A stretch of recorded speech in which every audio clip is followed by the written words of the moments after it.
दोस्तों, हमारे साथ अक्सर ऐसा होता है कि जब हमें कोई नहीं समझता, हमारे साथ कोई नहीं होता, हम अकेले पड़ जाते हैं, तब हमें निराश नहीं होना। हम अकेले ही बहुत कुछ कर सकते हैं, बड़े से बड़े पत्थर को भी हिला सकते हैं। एक गांव था, वहाँ एक लड़का रहता था। उसका नाम श्याम था। श्याम एक गरीब परिवार से था। बचपन उसका खेलने कूदने में बीत गया। श्याम जब थोड़ा बड़ा हुआ तो स्कूल जाने लगा। पढ़ने में श्याम अच्छा था। सरकारी स्कूल में जितना वह पढ़ सकता था पढ़ चुका। श्याम अब शहर जाना चाहता था।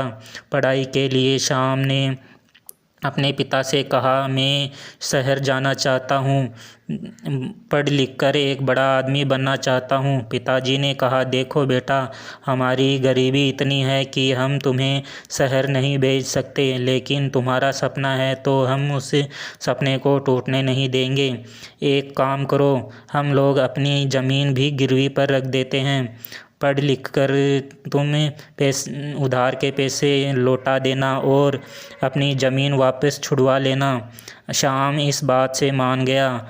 ज़मीन गिरवी रखकर जो पैसे मिले, श्याम उन पैसों को लेकर शहर की तरफ चल पड़ा और एक बड़े कॉलेज में एडमिशन ले लिया। 2 दिन बाद उसे क्लास ज्वाइन करना था। दूसरे दिन सुबह उठकर फ्रेश होकर एक पुराना सा शर्ट पहनकर और जीन्स पहनकर कॉलेज की ओर चल पड़ा। सभी बच्चे क्लास में आए, टीचर आए। श्याम आखिरी सीट पर बैठा था। वह बाकी बच्चों को देखकर दंग रह गया। सब लोग अच्छे कपड़े पहने हुए थे। उनका रहन सहन श्याम से बिल्कुल अलग था। श्याम यह सब देखकर उदास हो गया। टीचर ने कहा, सब अपना अपना परिचय दो। जब शाम की बारी आई तो टीचर ने कहा, तुम कहाँ से आए हो, किस तरह के कपड़े पहने हैं। तब सब उस पर हंसने लगे, मजाक उड़ाने लगे। गांव का लड़का है, गंवार है। यह सब सुनकर श्याम डर सा गया। उस दिन शुरुआत हुई अकेलेपन की। श्याम अपने कमरे में जाकर रोने लगा। उसे खुद के हालातों से नफरत होने लगी। पर करता तो क्या करता। उधार के लिए गए पैसों से तो अपना शौक़ पूरा नहीं कर सकता था। शाम रोज़ क्लास जाता। वहाँ पर लोग उसका मजाक उड़ाते, चिढ़ाते। अकेले सीट पर बैठकर श्याम मन ही मन रोता रहता। कोई भी उसका दोस्त नहीं था। इतने बड़े शहर में श्याम एकदम अकेला था। पूरा दिन रूम पर पढ़ता। श्याम अकेले हो जाने की वजह से घुट रहा था। माता पिता से रोज़ बात नहीं कर सकता था। उस समय फ़ोन नहीं हुआ करते थे। कुछ साल के बाद उसी कॉलेज में एक स्टूडेंट को बुलाया गया जो एक बहुत ही बड़ी कंपनी का CEO था। उसकी साल की इनकम 50 करोड़ से ज़्यादा थी।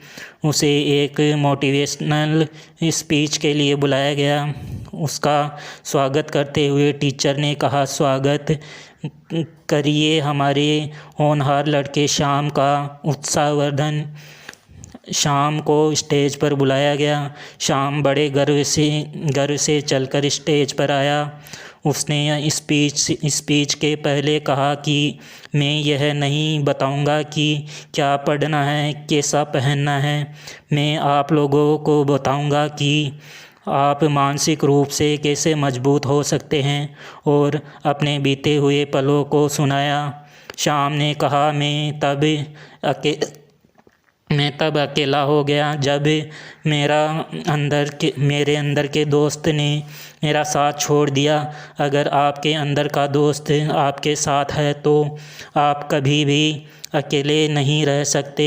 श्याम ने आगे कहा, मेरी ज़िंदगी तब बदल गई जब मैं एक मंदिर में बैठकर रो रहा था। तब एक बूढ़े व्यक्ति ने आकर मेरे पास आकर कहा, और उन्होंने कहा, बेटा क्यों रो रहे हो। मैंने उन्हें बताया। तब वह बोले, अरे बेटा, सबसे बड़ी ताकत तुम्हें सबसे बड़ी ताकत मिली है तुमको। मैंने कहा, तुम कुछ समझा नहीं मैं। तभी वह बोले, बेटा वह देखो वहाँ 5 लोग बैठ कर पढ़ रहे हैं। उनको गौर से देखो, पढ़ कम रहे हैं, वह मस्ती ज़्यादा कर रहे हैं।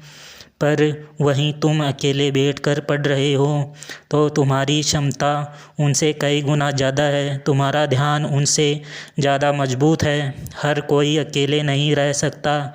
यह एक ऐसी शक्ति है जिसका उपयोग करके तुम महान व्यक्ति बन सकते हो। तो यह तोहफा तुम्हें तुम्हारे हालातों ने दिया है, इसका फ़ायदा उठाओ। रो मत। यह हथियार है जिसके प्रयोग से तुम अपने सपनों को अपना बना सकते हो, जिसके प्रयोग से तुम अपने सपनों को अपना बना सकते हो। यह कठिन है, मैं मानता हूँ, पर यही है जो तुम्हें भटकने से रोक सकता है। जब हम अकेले होते हैं तब हम खुद को जान पाते हैं, अपनी शक्तियों को पहचान पाते हैं। इसलिए तुम अपने लक्ष्य की ओर मेहनत करते रहो, तो वह ही तुम्हें करोड़ों लोगों के बीच में खड़ा करेगा, और वह करोड़ों लोग सिर्फ तुम्हें देखने के लिए वहाँ खड़े होंगे। श्याम ने कहा, धन्यवाद मुझे और मजबूत बनाने के लिए। श्याम ने कहा, बच्चों, आज मैं हजारों लोगों से मिलता हूँ, फिर भी मुझे सुकून नहीं मिलता जो अकेलेपन में मिलता है। इसलिए दोस्त बनाओ, पर अकेले रहना सीख लो। यकीन मानो वही असली खुशी है। तो दोस्तों, जो भी अपने जीवन में अकेले हैं, यकीन मानो उनके पास जीवन का सबसे बड़ा हथियार है। इसका इस्तेमाल करके अपने सपनों को अपना बना लो। अकेलापन एक हथियार है जीवन का। अगर आप चाहो तो ज़िंदगी के सपनों को पूरा करके अपनी ज़िंदगी बेहतर बना सकते हो, या फिर अकेलेपन में घुट कर बर्बाद हो सकते हो। धन्यवाद।